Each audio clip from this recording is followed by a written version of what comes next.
It's like a once-in-a-lifetime opportunity.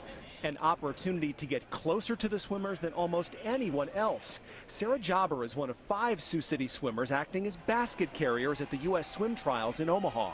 You don't want to take it for granted. It's like something you want to keep in your mind forever. The basket carriers have less than a minute to march onto the competition deck, empty basket in hand, and exchange it for the basket filled with the swimmer's gear. It's very military style where they have to pay attention. They have to know what basket or block that they're going to. They have to look around and pick up anything that the athlete might have brought. And they do mean anything. Their headphones, suits, anything they wear up to the blocks to get ready. This isn't an easy job to get. Just 90 young swimmers got picked out of a field of 500. It's exciting and very nervous because it's like you're on national TV, so it's like you have to be like smiling and you have to like be perfect. They also have to fight the urge to be a fan. It's really cool because you get to be so close to everyone. That also gives these kids a goal. It makes me more inspired to get here next time. But not just as a basket carrier. You hope to get here to be in that pool competing for a spot on the Olympic team. I will be. At the U.S. Olympic swimming trials in Omaha, Nebraska with chief photographer Jordan Ogren, Matt Breen, KTIV News 4. Robert Lowe is with Live Link 4 in Des Moines. He caught up with voters there today. Robert? Hey, good evening, Sheila. Well, after candidates spent months crisscrossing the Hawkeye State to shore up support, the big day is finally here. How well did they do? Chief photographer Jordan Ogren and I went around town and asked voters that very question.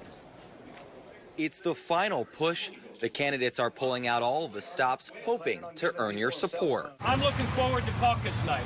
Whenever. Despite a possible late evening snowstorm, party leaders expect a large voter turnout. I've never seen Iowa voters this motivated to turn out and caucus. I can't wait for all our volunteers and all our caucus goers to get out there and give us a decision.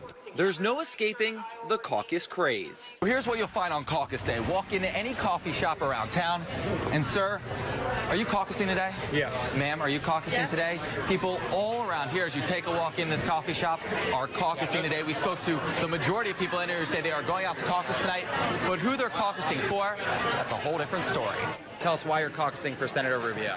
I knew he was my candidate because he's living the American dream, and so am I. To me, O'Malley has demonstrated accomplishments and knowledge about immigration reform. But Iowans are notorious for making up their minds at the last minute. In the personal interactions I've had with the candidates, it's like making it even more difficult. But like 4 days ago, I was not doing Rubio. Oh, really? Who were you going to do 4 days ago? And some haven't picked a party. I'm going to the caucus tonight, absolutely. I have not decided even Democrat or Republican, and I haven't decided on a candidate that I'm caucusing for. The prison sits on the campus of the former University of South Dakota at Springfield. It closed more than 30 years ago and transformed into a correctional facility. Originally, the institution housed both male and female inmates. The women moved to a facility in Pierre back in 1997. Currently, the prison houses 1,244 male inmates in a low to medium security setting. Our offenders live in the old dorms that were the college setting, and they're able to walk around. They're not kept in cells that you would typically think of when you think of a prison setting. The prison is home to many programs. Those incarcerated can learn to read and take classes toward completing their GED. There's vocational education in trades such as welding, auto body, mechanics, and landscaping. A lot of these guys have never had a sense of accomplishment, and so for them to be able to accomplish something, seeing a guy pass a math test or seeing somebody be able to get their GED and to be able to see that certificate, that's huge for them because a lot of times they've not had those positive things in their life. Many of the inmates hold down jobs where they receive 25 cents an hour, doing everything from making garments, printing T-shirts, to building houses. All of those guys are learning valuable skills, and they're getting an opportunity to give back to the communities that they came from. The main goal for those in charge, preparing the inmates for life outside of the prison walls.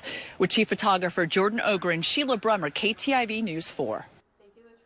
Wendy and Chad Larson welcomed their baby daughter, Caitlin, into the world 3 years ago. She was born just perfectly.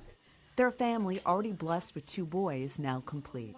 But 3 months later, some subtle signs something didn't seem right. She started sweating when I nursed her.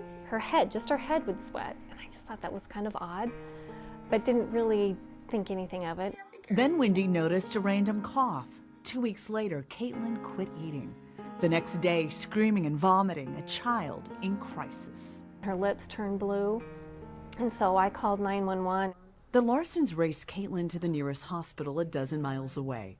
Her condition seemed to improve. She was perfect. She was fine. Her lips were pink, and she was smiling and talking. But an x-ray showed a problem with the newborn's heart. An ambulance rushed her to Children's Hospital in Omaha for a series of intensive tests. We just thought she had a little cold, we're going to get an antibiotic and come home. Caitlin didn't come home. She needed a new heart. That was the worst news you could ever get.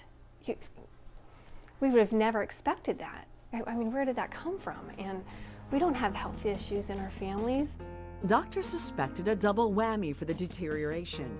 2 genetic markers enlarged the heart, the cough, from a virus that attacked the heart. It was just so hard to comprehend how she was just perfectly healthy and then became so sick, on life support.